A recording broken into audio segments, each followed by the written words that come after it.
Hello again and welcome back to the channel. Today I am very happy to share with you my new guide to the 6th TOEFL speaking question. Now this video is updated for 2018, but I do want to stress at this point that this is the question that I can help you least with. If you've seen my videos in the past, you know that they're really focused on structure and using structure to your advantage when it comes to answering the questions. However, this particular question really depends on your listening ability and your note-taking ability. And those are things that I can't really teach you in a 25-minute video.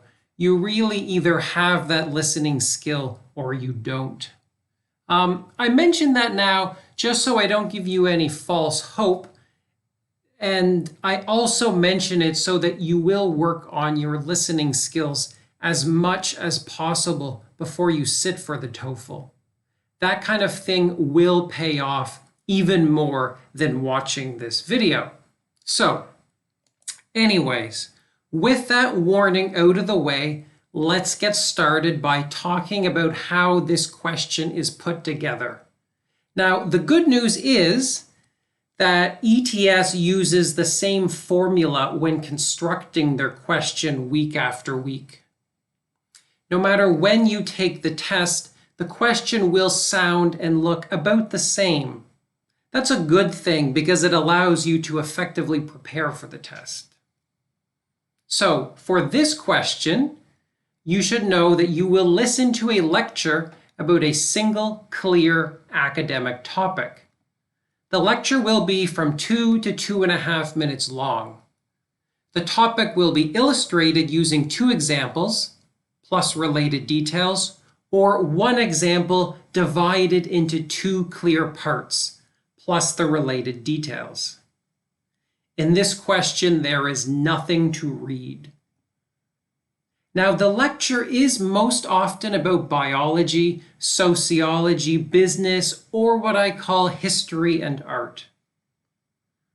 This isn't a guarantee, but these are the 4 most common categories according to my research.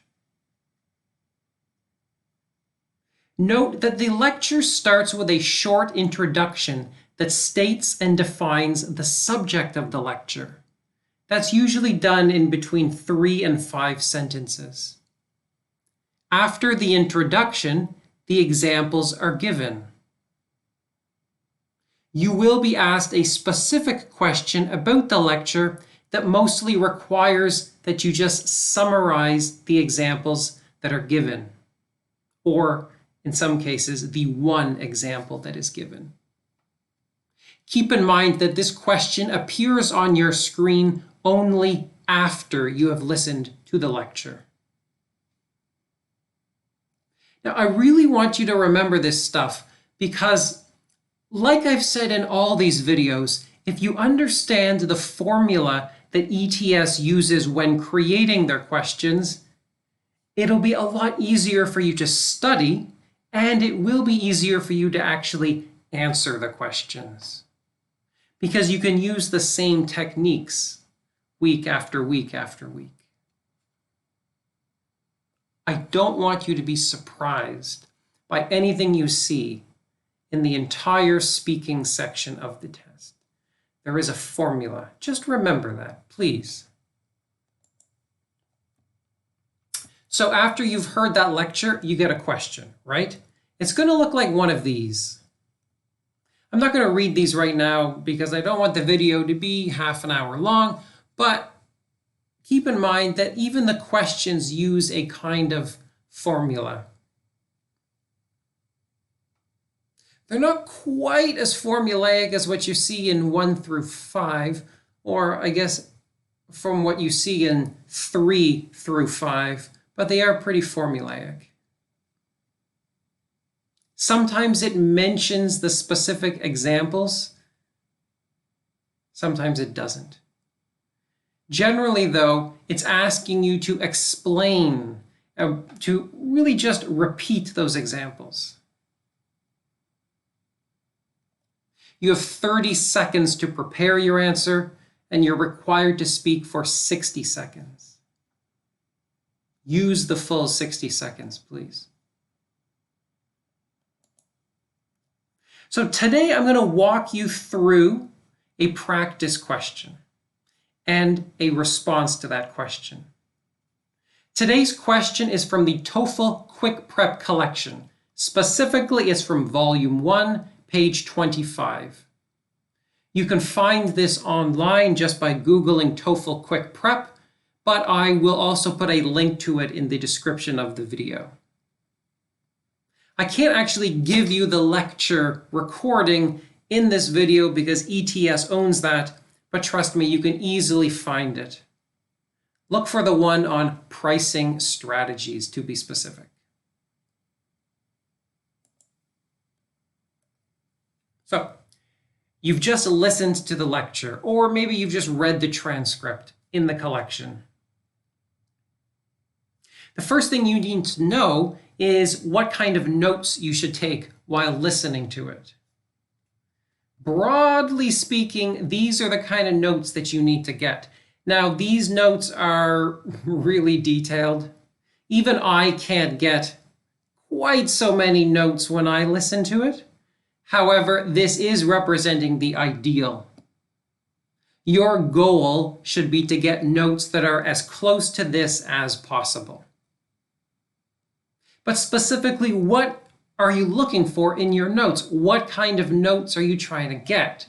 Well, first of all, the most important thing, I guess, is to make a note about what the subject of the lecture is. In this case, the subject is how companies determine an initial product price. And to go with that, you want to get one of the details that are mentioned in those first few sentences that just explains kind of what this is. In this case, the detail is, well, this is the price when a product first goes on sale. Now, I admit in this case, this detail is very obvious. It's kind of self-explanatory, but most of the time it won't be quite so obvious, and it will be a lot more important that you get the detail. So you get these notes by listening to the first few sentences. And then you will hear the first example or the first clear part of the single example. And the notes you are going for are both details and the specific thing that is mentioned as an example. In this case, I got the following details. Companies set a high initial price, then lower it. I also got this detail. A high price gives the product a positive image. I got this detail. People know the price will go down, but will pay more to get it as soon as possible. And then I mentioned the very specific example of high-tech products, like video recorders, cameras, and cell phones. You notice I said earlier that there's an example plus associated details. Usually you're going to get those associated details first. Not always, but usually. After that, I listen to the second example or the second clear part of the single example. I got these details. They set a low initial price. This is when the market is saturated and they need to undercut competitors. And then I got the example about a new computer trying to get market share with a low price that attracts people not usually interested in computers, and they make money selling other parts and accessories for the computers later. Again, it's a combination of general details and then the very specific example. Now, in this case, there's more details.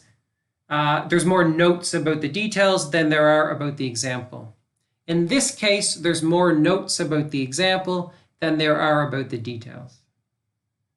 That's normal. All right, so I've got my notes. How do I answer the question? Well, in this case, the question is phrased like this. Using the points and examples from the lecture, explain the two pricing strategies described by the lecturer.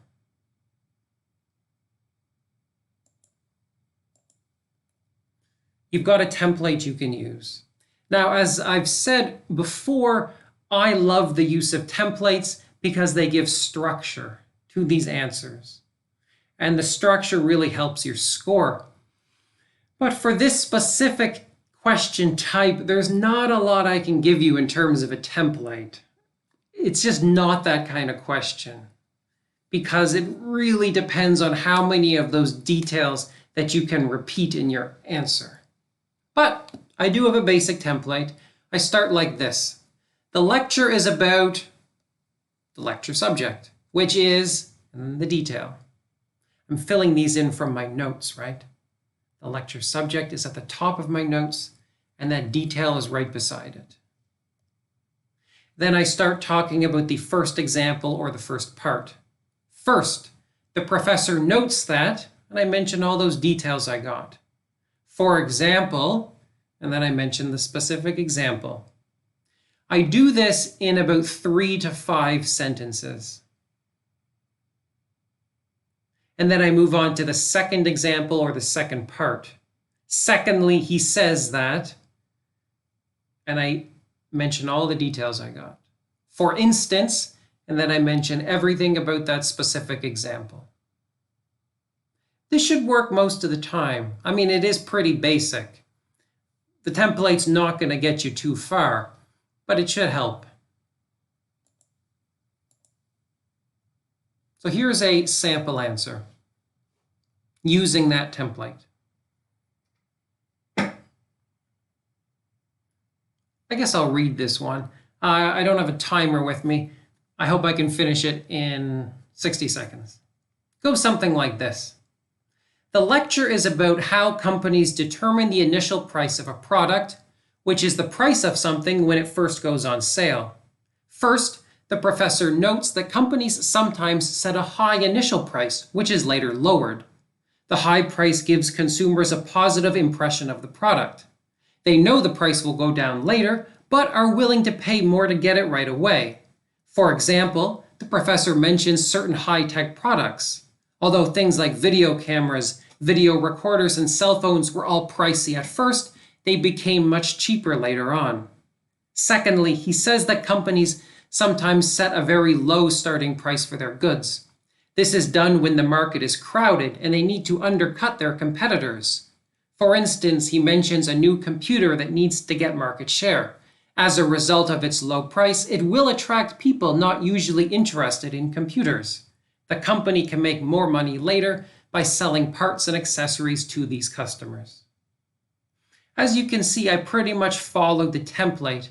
I just filled in the blanks with the notes that I took earlier.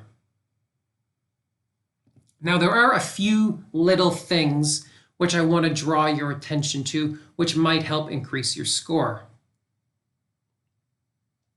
However, if you've seen my other videos, you know that these are the same techniques that I've mentioned in all of them. But they work. They just give your answer a little bit more sophistication. So here goes. You want to use conjunctions to create compound sentences. I did this by using but. Conjunctions are words like for, and, nor, or, but. So they're very, very useful to give your grammar a bit more sophistication. I'm going to put a link in the video description which will talk about this technique in a little bit more detail.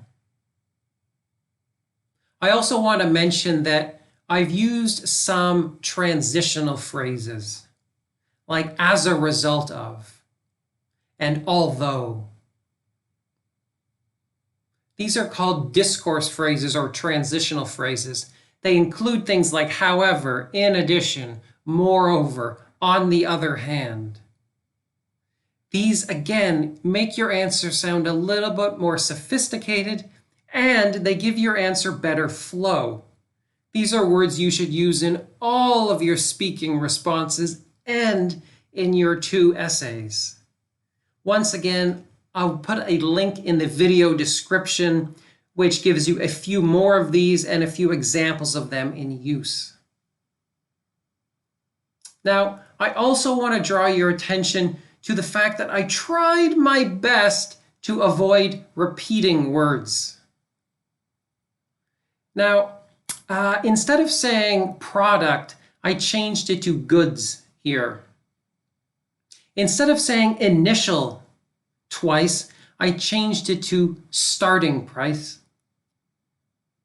I think I changed, I didn't want to use the word expensive, I guess, so I changed it to pricey.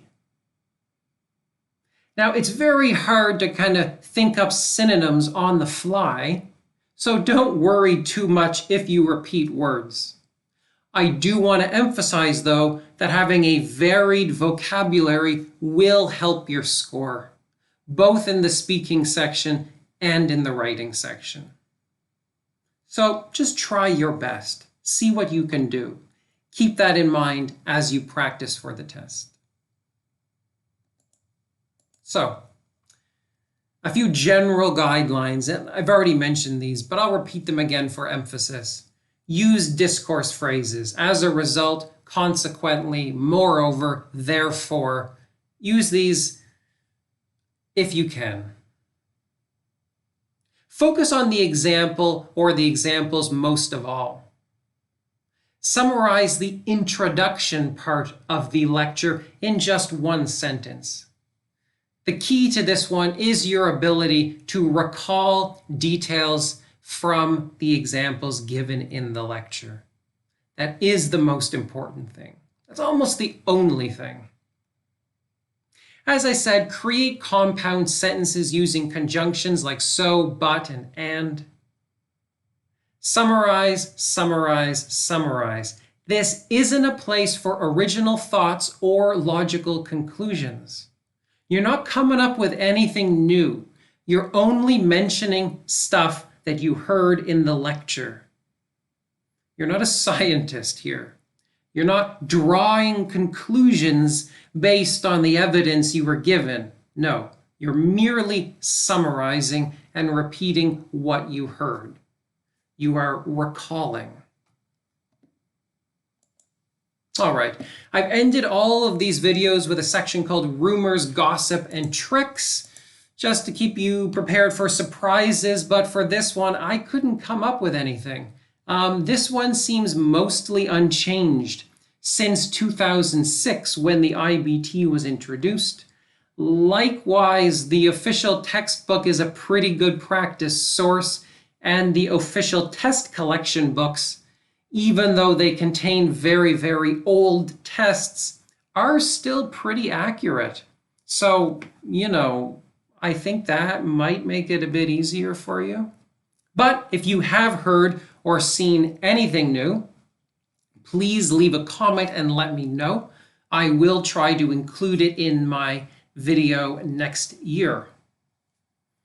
All right, that's it. And that is the last of my series on the speaking section for 2018. If you want to see more of this stuff, you can visit me at TOEFLresources.com. While you're there, you can read text versions of all my videos with more detailed examples. If you have happened to have seen all of the videos from 2018, I thank you very much. I am going to try to upload some videos this year and next year, which are more specific to give you some more specific tips. So I hope you'll stick around. All right, thanks for watching, and I'll see you then. Goodbye.